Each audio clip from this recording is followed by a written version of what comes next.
तो सबसे पहले हम धन्यवाद करते हैं परमपिता परमेश्वर का।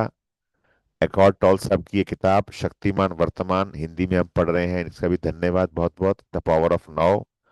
और योगी इंप्रेशंस जो पब्लिशर हैं, मेरठ वाले शर्मा जी जिन्होंने अनुवाद किया, और जूम जिसके माध्यम से हम ये किताब बुक रीडिंग कर रहे हैं 7 अप्रैल 2026 से ऑनलाइन।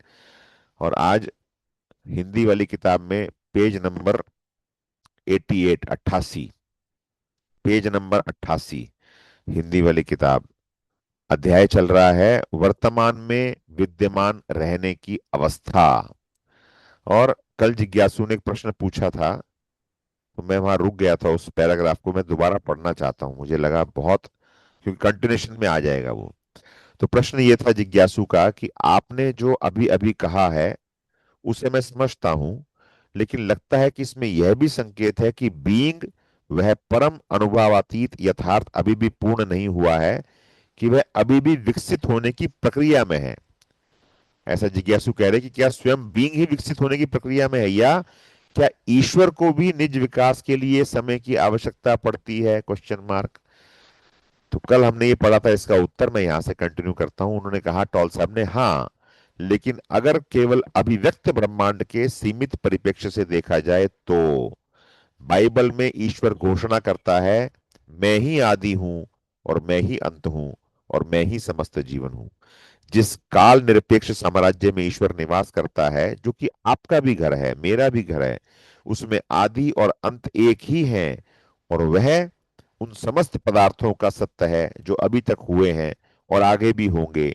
वही एकत्व और पूर्णत्व की एक अवस्था, अव्यक्त अवस्था में शाश्वत रूप से उपस्थित है, मानव मन की समझ और कल्पना से पूरी तरह परे। लेकिन अलग अलग रूपों में व्यक्त होने वाले इस संसार में काल निरपेक्ष संपूर्णता तो एक असंभव और अकल्पनीय अवधारणा ही मानी जाएगी। यहाँ तो चैतन्यता, जो कि शाश्वत स्रोत से प्रसर्जित प्रकाश ही है, उसे भी विकास प्रक्रिया के अंतर्गत मान लिया जाता है। लेकिन ऐसा हमारे, जी yes sir, sir page number बताइए तो। Page number 88।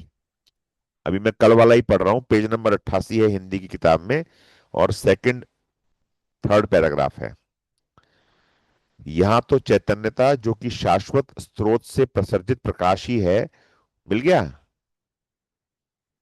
उसे भी विकास प्रक्रिया के अंतर्गत मान लिया जाता है। लेकिन ऐसा हमारे सीमित बोध के कारण होता है, परम अर्थ में ऐसा नहीं है।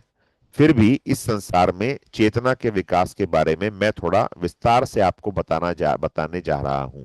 कल यहां तक पढ़ा था हमने, अब आज इसके बाद हम शुरू करते हैं। हिंदी की किताब में पेज नंबर 88 का 1 2 3 चौथा पैराग्राफ। तो टॉल साहब कह रहे हैं विस्तार से, क्या कह रहे हैं, जिस किसी भी चीज का अस्तित्व है उसमें बीइंग है, ईश सत्य है।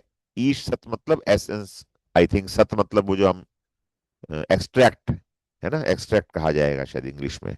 जिस किसी भी चीज का अस्तित्व है उसमें बीइंग है, ईश सत्य है, कुछ मात्रा में चेतना है। देखो, एक पत्थर में भी अल्प विकसित चेतना विद्यमान रहती है, अन्यथा तो वह होता ही नहीं, और उसके अणु परमाणु छिन्न भिन्न हो जाते। सब कुछ सजीव है, सूर्य, पृथ्वी, पेड़ पौधे, पशु पक्षी, मनुष्य, सब में चेतना भिन्न भिन्न मात्रा में व्यक्त हो रही है। वह चेतना ही रूप आकार में प्रकट हो रही है। चेतना जब रूप आकार में, विचार के रूप में, भौतिक रूप में प्रकट होती है, तब संसार की सृष्टि होती है। केवल इस पृथ्वी पर ही जीवन के लाखों रूपों को देखिए, जल में, फल पर, नभ में, और फिर जीवन के हर रूप की लाखों प्रतिकृतियां बनती रहती हैं। किस प्रयोजन से, क्वेश्चन मार्क। क्या रूपों और आकारों के साथ कोई खेल खेल रहा है, क्वेश्चन मार्क। यही वह प्रश्न है जिसे पूर्व के जिज्ञासु पूछा करते थे।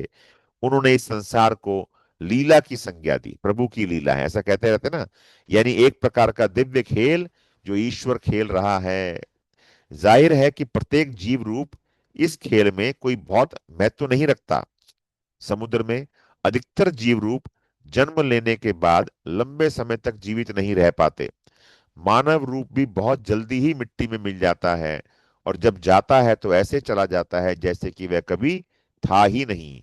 क्या यह दुखद है, क्रूर है? सवाल पूछ रहे हैं। ऐसा आपको तभी लगेगा जब आप हर रूप को एक अलग पहचान दे देंगे। अगर आप यह भूल जाएंगे कि जीव की चेतना तो ईश्वर सत्य ही है, जो कि रूप में व्यक्त हुई है। लेकिन ऐसा आप तब तक नहीं जान सकते जब तक कि आपको यह बोध नहीं हो जाता कि आपका अपना ईश्वर सत्य विशुद्ध चेतना ही है। अगला एग्जाम्पल बहुत ही शानदार है। आपके एक्वेरियम में अगर किसी मछली का जन्म हो और आप उसका नाम जॉन रख दें, या भारत के परिप्रेक्ष्य में देखें तो संजय रख दें, उसका जन्म प्रमाण पत्र बना दें, उसे उसकी वंशावली बता दें, लेकिन 2 मिनट बाद ही कोई दूसरी मछली उसे खा जाए, तो यह दुखद लगता है। क्यों? लेकिन यह दुखद इसलिए लगता है क्योंकि आपने उसे एक अलग आत्मा होने की धारणा बना ली थी, जबकि वह तो एक ही थी। आपने एक गतिशील प्रक्रिया के एक छोटे से अंश को, एक आणविक कदम को थाम लिया था और उसमें से एक अलग अस्तित्व बना डाला था। उसको नाम दे दिया, आई कार्ड दे दिया, तो एक अलग अस्तित्व बन गया। इसलिए दुख होता है। चेतना नाना रूप धारण करती रहती है, और ऐसा वह तब तक करती रहती है जब तक कि वे रूप इतने उलझ नहीं जाते कि वह पूरी तरह उन्हीं में निमग्न रहने लगे। आज के मनुष्यों में चेतना ने खुद को अपने रूपों के साथ पूरी तरह तादात्म्य कर लिया है। वह खुद को केवल एक रूप के रूप में जानता है, और इसलिए यह अपने शारीरिक अथवा मनोवैज्ञानिक रूप के विनष्ट हो जाने के भय में रहा करता है। यही अहमग्रस्त मन है, और इसी में सारे विकार तथा विकृति हुआ करती हैं। अब तो ऐसा लगता है जैसे इसके विकास पथ कर इसके साथ कहीं कुछ बहुत बड़ी गड़बड़ी हो गई है।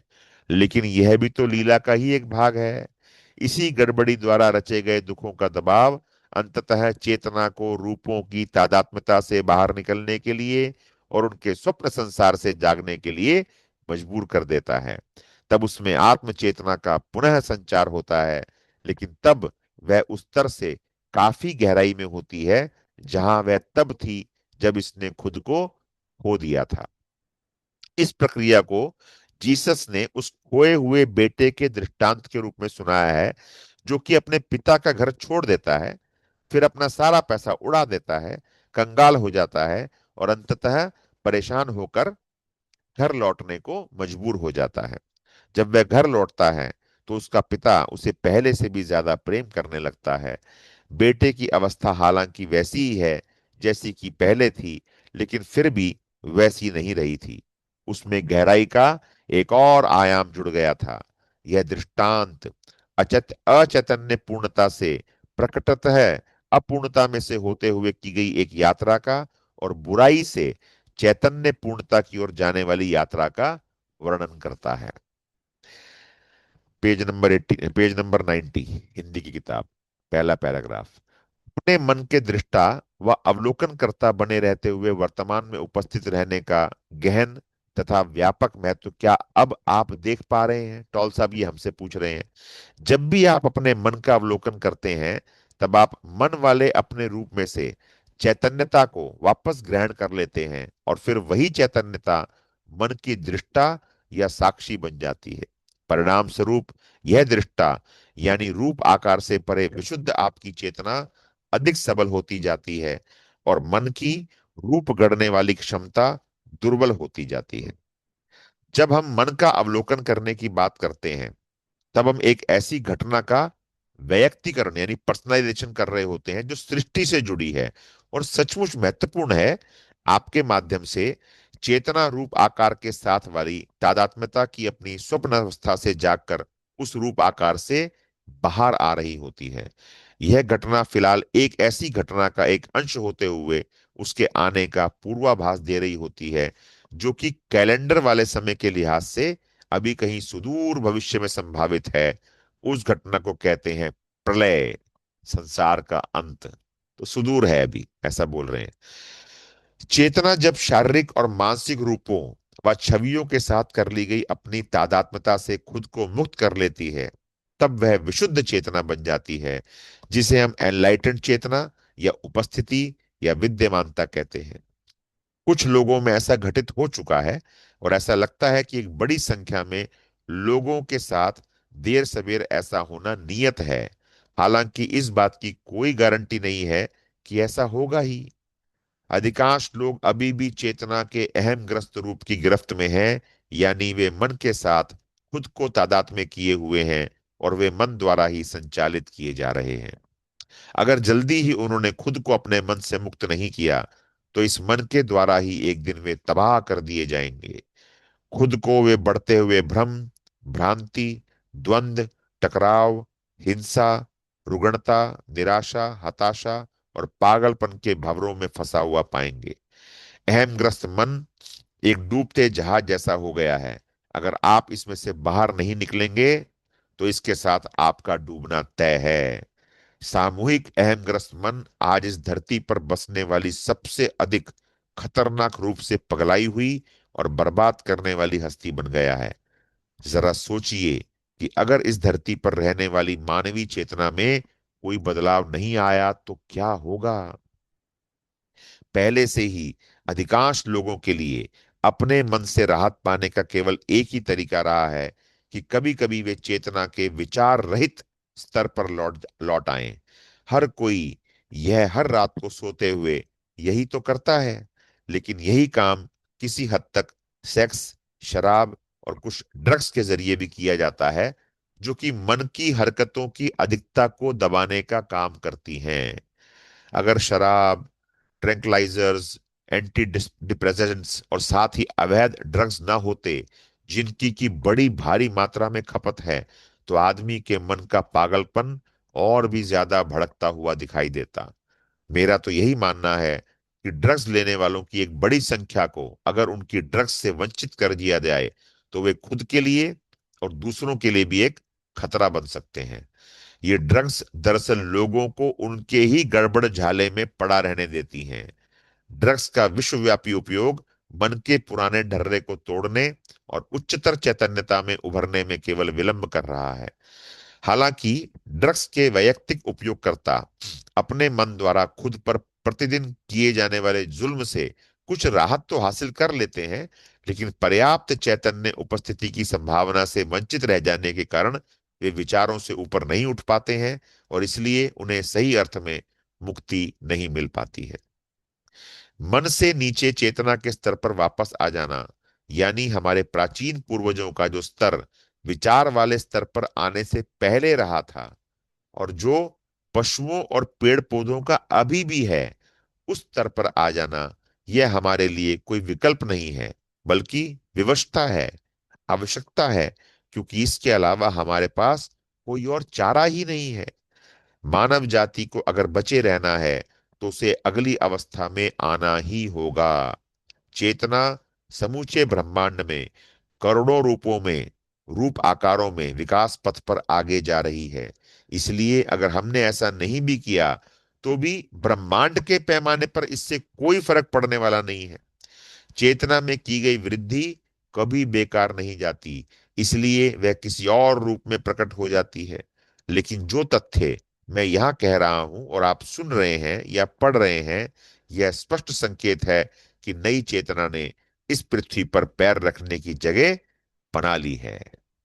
यह कोई व्यक्तिगत मामला नहीं है। मैं आपको कुछ सिखा पढ़ा नहीं रहा हूं। आप चेतना हैं और आप खुद को सुन रहे हैं। पूर्व में एक कहावत है क्या, शिक्षक और शिक्षार्थी साथ मिलकर शिक्षा का निर्माण करते हैं। शिक्षक और शिक्षार्थी साथ मिलकर शिक्षा का निर्माण करते हैं। फिर भी शब्द अपने आप में कोई महत्व नहीं रखते। वे स्वयं सत्य नहीं होते, बल्कि वे तो केवल सत्य की ओर संकेत करते हैं। मैं उपस्थिति में से बोलता हूं, और जब मैं बोलूं, तब आप उसी अवस्था में, यानी उपस्थिति की अवस्था में होकर मेरे साथ आ सकते हैं। हालांकि हर शब्द जो मैं बोलता हूं, उसका एक इतिहास है, सचमुच, और वह अतीत से आया हुआ है, जैसे कि सभी भाषाएं हैं। लेकिन जो शब्द मैं आपसे बोलता हूं, वे उपस्थिति की प्रबल ऊर्जा वाली तरंग के वाहक होते हैं, भले ही वे शब्द रूप में कुछ भी अर्थ रखते हो। उपस्थिति का, विद्यमानता का एक और भी अधिक सक्षम वाहक है, मौन। इसलिए जब आप इसे पढ़ रहे हो या मुझे बोलते हुए सुन रहे हो, तब शब्दों के बीच और शब्दों के नीचे नीचे रहने वाले मौन पर ध्यान दीजिए। बीच में पड़ने वाले अंतरालों पर सजग रहिए। आप चाहे कहीं भी हों, इस मौन को सुनना उपस्थित रहने का एक सरल और सीधा तरीका है। भले ही वहां शोर हो, लेकिन आवाजों के बीच बीच में और उनके नीचे नीचे हमेशा ही एक खामोशी हुआ करती है। उस खामोशी को सुनना आपके अंदर तुरंत एक नीरवता, एक निश्चलता पैदा कर देता है। आपके भीतर की नीरवता ही बाहर की नीरवता को देख सकती है। और उपस्थिति के अलावा, विद्यमानता के अलावा, मौन व नीरवता भला और क्या होती है? विचार के जंजाल से मुक्त चेतना के अलावा उपस्थिति भला और क्या होती है? Question mark. यही है वह उल्लास से संपन्न सभ्यता जिसके बारे में हम बात कर रहे हैं। अगला टॉपिक है क्राइस्ट, आपकी दिव्य विद्यमानता की वास्तविकता। वो कह रहे हैं टॉल साहब कि किसी एक शब्द के प्रति आसक्त मत हो जाइए।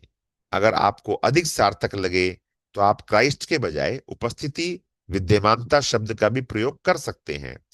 क्राइस्ट आपका ईश सत्य, गॉड एसेंस है। ईश सत्ता को पूरब में कभी कभी स्व भी कहा जाता है। क्राइस्ट और उपस्थिति में अंतर केवल इतना है कि क्राइस्ट का मतलब है आपके भीतर वास करने वाली दिव्यता, भले ही आप उसके प्रति सजग रहते हो या नहीं।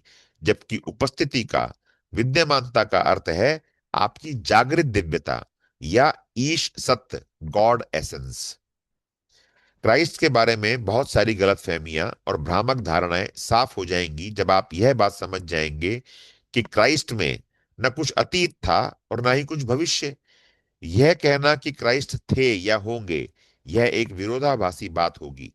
जीसस थे, वे एक व्यक्ति थे जो 2000 साल पहले रहे थे, और उन्होंने दिव्य विद्यमानता का बोध किया था। और इसीलिए उन्होंने कहा था, अब्राहम से पहले भी मैं था। उन्होंने यह नहीं कहा, अब्राहम ने जब जन्म लिया तब मैं पहले से ही था। इसका अर्थ तो यह होता कि वे समय की परिधि में और रूपाकार वाली पहचान की सीमा में ही थे। किसी ऐसे वाक्य में जो कि भूतकाल से शुरू किया गया हो, उसमें प्रयुक्त किए गए शब्द मैं हूं एक मूलभूत परिवर्तन की ओर, काल के आयाम से मुक्त होने की ओर संकेत करते हैं। विशाल गहनता वाला एक जेन जैसा वक्तव्य है ये। जीसस ने उपस्थिति के, विद्यमानता के, आत्मज्ञान के अर्थ को तर्क मूलक विचार के माध्यम से ना समझाकर उसे सीधे सीधे बताने का प्रयास किया। वे काल द्वारा नियंत्रित यानी भूत या भविष्य द्वारा नियंत्रित चेतना के आयाम से परे काल निरपेक्ष के साम्राज्य में चले गए थे। शाश्वतता का आयाम इस संसार में आ गया था। दरअसल शाश्वतता का अर्थ अनंत समय का होना नहीं है, बल्कि समय का ना होना है। व्यक्ति जीसस इस तरह क्राइस्ट बने थे, विशुद्ध चेतना के संवाहक। और बाइबल में ईश्वर ने खुद को क्या परिभाषित किया है? Question mark. क्या ईश्वर ने यह कहा था, मैं हमेशा था और हमेशा रहूंगा? नहीं, बिल्कुल नहीं। इससे तो भूत और भविष्य को वास्तविकता प्रदान कर दी जाती। ईश्वर ने कहा, मैं हूं क्योंकि मैं हूं, मैं जो हूं वो हूं। कोई काल नहीं है यहां, केवल विद्यमानता है, उपस्थिति है। क्राइस्ट का दोबारा आना मानवीय चेतना का रूपांतरण होना है। यह काल से विद्यमानता में, उपस्थिति में आना है। विचार से विशुद्ध चेतना में आना है, न कि किसी मनुष्य का आगमन होना है। अगर क्राइस्ट कल को किसी रूप में पुनः वापस आ जाएं, तो वे आपसे इसके अलावा और क्या कह सकते हैं? मैं सत्य हूं, मैं दिव्य विद्यमानता हूं, मैं शाश्वत जीवन हूं, मैं आपके भीतर हूं, मैं यहां हूं, मैं अब हूं, हियर एंड नाउ।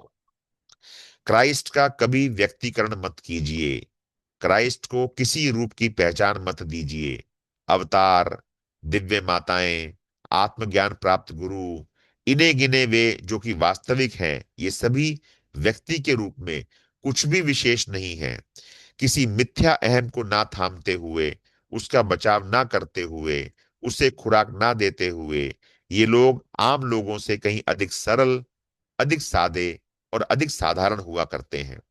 प्रचंड अहम वाला कोई भी व्यक्ति इन्हें कोई महत्व नहीं देता है, और प्रायः इन्हें अनदेखा ही कर दिया करता है। अगर आप किसी एनलाइटेंड शिक्षक की ओर आकर्षित हुए हैं तो इसलिए क्योंकि स्वयं आप में उसकी इतनी विद्यमानता है कि आप किसी दूसरे में आप उसे पहचान लेते हैं। ऐसे बहुत से लोग थे जो जीसस या बुद्ध को पहचान ही नहीं पाए, क्योंकि ऐसे लोगों की कमी नहीं है और ना कभी रही है जो कि बनावटी और पाखंडी गुरुओं की तरफ ही आकर्षित हुआ करते हैं। अहमग्रस्त लोग हमेशा किसी बड़े अहमग्रस्त की ओर आकर्षित हुआ करते हैं। अंधकार कभी प्रकाश को नहीं पहचान सकता, केवल प्रकाश ही प्रकाश को पहचान सकता है। इसलिए ऐसा मत मान लीजिए कि प्रकाश आपके बाहर कहीं है, या यह कि वह किसी खास रूप में ही आ सकता है। अगर केवल आपका गुरु ही ईश्वर का अवतरण है तो फिर आप क्या हैं? Question mark. किसी भी प्रकार की एक निष्ठता तो किसी एक रूप के साथ तादात्म्य हो जाना है, और किसी रूप के साथ तादात्म्यता का अर्थ है अहम, भले ही वह कैसा भी छद्मवेश क्यों ना धारण कर ले। गुरु की विद्यमानता को किसी नाम व रूप से परे अपनी ही पहचान के प्रतिबिंब को देखने के लिए और अधिक सघन रूप से स्वयं विद्यमान रहने के लिए प्रयुक्त कीजिए। जल्दी ही आप पाएंगे कि विद्यमानता में कुछ भी मेरा तेरा नहीं है। विद्यमानता, उपस्थिति बस एक है। वर्तमान में आपकी विद्यमानता के, उपस्थिति के प्रकाश को अधिक प्रदीप्त करने के लिए यह काम एक समूह में करना काफी मददगार हो सकता है। उपस्थिति की अवस्था में रहने वाले लोगों का एक साथ मिल बैठना एक अत्यधिक सघन सामूहिक ऊर्जा क्षेत्र को पैदा करता है। यह न केवल उस समूह के हर सदस्य की उपस्थिति के विद्यमानता के परिमाण को बढ़ा देता है, बल्कि सामूहिक मानवीय चेतना को उसकी प्रबल मन वाली अवस्था से मुक्त कराने में भी सहायता करता है। इससे विद्यमानता की अवस्था अधिकाधिक व्यक्तियों को सुलभ होने लगती है। लेकिन जब तक कि समूह का कम से कम एक सदस्य पहले से ही और स्थिर रूप से विद्यमानता में स्थापित ना हो चुका हो, और इसलिए उस अवस्था की ऊर्जा तरंग को थाम ना सकता हो, तब तक यह खतरा बना रहता है कि वहां मौजूद कोई अहमग्रस्त मन आसानी से खुद को हावी कर सकता है और समूह के सारे प्रयास पर पानी फेर सकता है। हालांकि यह सामूहिक प्रयास बहुत महत्व रखता है, लेकिन मात्र यही पर्याप्त नहीं है। ना तो इस पर निर्भर हो जाने के लिए आपको इसमें जाना चाहिए, और ना ही आपको किसी शिक्षक या गुरु पर निर्भर होने के लिए इसमें जाना चाहिए, सिवाय उस बीच वाली अवधि के कि जब आप विद्यमानता के, उपस्थिति के अर्थ को समझ रहे हो और उसका अभ्यास कर रहे हो। तो Yash sir, Prashant, Deepak sir, Sharad sir, Sanjeev sir, Madhulika, Rajneesh sir, ये अध्याय आज समाप्त हुआ है, वर्तमान में विद्यमान रहने की अवस्था। और अब हम बढ़ते हैं अध्याय 6 की ओर, जिसका नाम है आंतरिक शरीर। टॉपिक क्या है? पहला, आपका अंतरतम स्व ही बीइंग है। आपका अंतरतम स्व ही बीइंग है। एक दिन आपके एक दिन आपने अपने भीतर गहरे बैठने या अपने शरीर में स्थित रहने के बारे में कहा था। क्या आप बता सकते हैं कि इसका अर्थ क्या है? जिज्ञासु का सवाल है ये। तो टॉल साहब कह रहे हैं, यह शरीर ही बीइंग के साम्राज्य में पहुंचने का प्रवेश द्वार बन सकता है। आइए इसे थोड़ा और गहराई से समझें। तो जिज्ञासु फिर कह रहा है कि मैं अभी भी पूरी तरह समझ नहीं पाया हूं कि बीइंग से आपका क्या अभिप्राय है। तो टॉल साहब कह रहे हैं, पानी, वह क्या होता है? मैं उसे नहीं जानती। अगर मछली का दिमाग मानव जैसा होता तो वह यही कहती है जी। मछली पानी में रहती है और वो पानी में रह के कहती पानी वो क्या होता है जी, मैं तो जानती नहीं पानी को। तो आप क्या कह रहे हैं टॉल साहब कि अच्छा होगा अगर आप बीइंग को समझने की कोशिश करना बंद कर दें। आपको पहले ही बीइंग की काफी झलक मिल चुकी है, लेकिन मन तो हमेशा ही इसे ठूस ठास कर एक छोटे से डब्बे में भर देने और फिर उस पर एक नाम का ठप्पा लगा देने की फिराक में रहा करता है। लेकिन ऐसा किया नहीं जा सकता। बीइंग का बीइंग ज्ञान का, जानकारी का विषय नहीं हो सकता, क्योंकि बीइंग में कर्ता और कर्म, करने वाला और जो किया गया, बीइंग में कर्ता और कर्म दोनों एक दूसरे में विलीन हो जाते हैं। बीइंग को नाम और रूप के पार सदा विद्यमान, मैं हूं की तरह अनुभूत किया जा सकता है। अनुभूत करना और उस अनुभूति से यह जानना कि आप हैं, और फिर उसी गहरी पैठ की अवस्था में वास करना, यही आत्मज्ञ होना है, एनलाइटमेंट है। यही वह सत्य है जिसे जीसस ने कहा है कि वह सत्य तुम्हें मुक्त कर देगा। जिज्ञासु पूछ रहा है, मुक्त किससे? किससे मुक्त कर देगा, क्वेश्चन मार्क। इस भ्रम से, टॉल साहब कह रहे हैं कि इस भ्रम से कि आप अपने भौतिक शरीर और अपने मन के अलावा कुछ नहीं हैं। बुद्ध ने इसे आत्म विभ्रम कहा है और इसे ही असली भूल बताया है। इस विभ्रम के परिणाम स्वरूप पैदा होने वाले तरह तरह के भय से मुक्त हो जाइए। यह वह भय है जो तब तक आपका लगातार उत्पीड़न करता रहता है जब तक कि आप खुद के अस्तित्व के भाव को केवल इस अस्थाई और आसानी से आहत हो जाने वाली छवि के साथ जोड़े रखते हैं। और पाप से मुक्त होइए, यानी उस दुख से बाहर निकलिए जो आप अनजाने ही खुद पर और दूसरों पर तब तक थोपते रहते हैं जब तक कि आपका अहम का यह भ्रांत भाव उन सब बातों की बागडोर अपने हाथ में लिए रखता है जो आप सोचते हैं, कहते हैं और करते हैं। अगले टॉपिक में टॉल साहब कह रहे हैं कि शब्दों के पार देखिए, सी बियॉन्ड द वर्ड्स। तो जिज्ञासु कह रहा है कि यह पाप शब्द मुझे बिल्कुल अच्छा नहीं लगता है। इसमें यह भाव रहता है कि मुझे आंका जा रहा है और दोषी ठहराया जा रहा है। तो टॉल साहब कह रहे हैं, मैं यह समझ सकता हूं, सदियों से अज्ञान, गलतफहमी और नियंत्रण करने की इच्छा के कारण बहुत से भ्रामक दृष्टिकोणों और व्याख्याओं की परतें कुछ शब्दों पर चढ़ती चली गई हैं, जैसे पाप शब्द। लेकिन उन शब्दों में सच का पुट तो शामिल रहता ही है। अगर आप इन व्याख्याओं के पार जाकर उस शब्द को देख पाने में असमर्थ रहते हैं और इसलिए उस सच को नहीं पहचान पाते हैं जिसकी ओर की वह शब्द संकेत कर रहा होता है, तो आप उस शब्द का प्रयोग मत कीजिए। शब्दों के सतही स्तर पर ही अटके मत रहिए। कोई भी शब्द किसी अर्थ तक पहुंचने का एक साधन मात्र होता है और कुछ नहीं। उसका वह एक सारांश रूप मात्र है। किसी मार्ग सूचक स्तंभ की तरह ही, कोई खंबा खड़ा है ना रास्ते में, माइलस्टोन, उसकी तरह है वो खाली। किसी मार्ग सूचक स्तंभ की तरह ही यह खुद से परे किसी जगह की ओर संकेत मात्र कर रहा होता है। शहद शब्द शहद नहीं होता। शहद के बारे में आप देखो, ध्यान से पढ़ने वाली बात। शहद शब्द शहद नहीं होता। शहद के बारे में आप जितना चाहे अध्ययन कर लें, बातचीत कर लें, लेकिन उसे तब तक सचमुच नहीं जान जान सकेंगे जब तक कि आप उसे चख नहीं लेते, टेस्ट नहीं कर लेते। और जब आप उसे चख लेते हैं, तब वह शब्द आपके लिए उतने महत्व का नहीं रह जाता। तब आप उस शब्द के साथ ही चिपके रहना पसंद नहीं करेंगे। इसी प्रकार ईश्वर शब्द पर आप लगातार और जीवन भर सोच विचार कर सकते हैं, बातचीत कर सकते हैं, लेकिन क्या इसका अर्थ यह है कि जिस वास्तविकता की ओर यह शब्द संकेत कर रहा है उसे आप जान गए हैं या उसकी झलक आपको मिल गई है, क्वेश्चन मार्क। किसी शब्द से चिपके रहना उस मार्ग सूचक स्तंभ के साथ या एक मानसिक छवि के साथ एक जुनूनी जुड़ाव हो जाने जैसा है। इसका उलट भी उतना ही सही है। किसी भी कारण से अगर आप शहद शब्द को नापसंद करते हैं, तो संभव है कि इस कारण आप उसे कभी चखना ही ना चाहें। यदि आपको ईश्वर शब्द के प्रति प्रबल अरुचि है, जो कि आसक्ति का नकारात्मक रूप ही है, तब आप केवल उस शब्द को ही नहीं नकार रहे होते हैं, बल्कि उस वास्तविकता को नकार रहे होते हैं जिसकी ओर यह शब्द संकेत करता है। तब आप उस वास्तविकता को अनुभूत करने की संभावना पर ही कुठाराघात कर रहे होते हैं। और वास्तव में इन सब का गहरा संबंध अपने मन के साथ आपका तादाद में रहना ही है। इसीलिए अगर कोई शब्द आपके लिए काम नहीं कर रहा है, तो उसे छोड़ दीजिए और उसकी जगह वह शब्द रख लीजिए जो आपके लिए काम करता हो।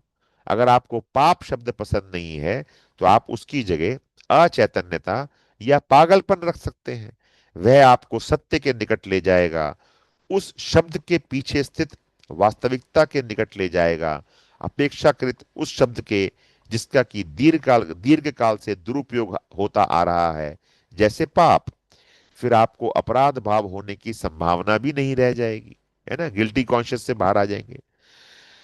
तो क्या कह रहा है जिज्ञासु, मुझे ये शब्द भी पसंद नहीं है, ये जताते हैं कि मुझ में कुछ गलत है, जैसे अचैतन्यता या फिर जो भी शब्द उन्होंने बोले बोले। तो भाई ये भी मुझे यही बता रहे हैं कि मैं गलत हूं, कि मुझे आंका जा रहा है। अब कौल साहब क्या कह रहे हैं, वाकई आप में कुछ गलत है, लेकिन आपको आंका नहीं जा रहा है।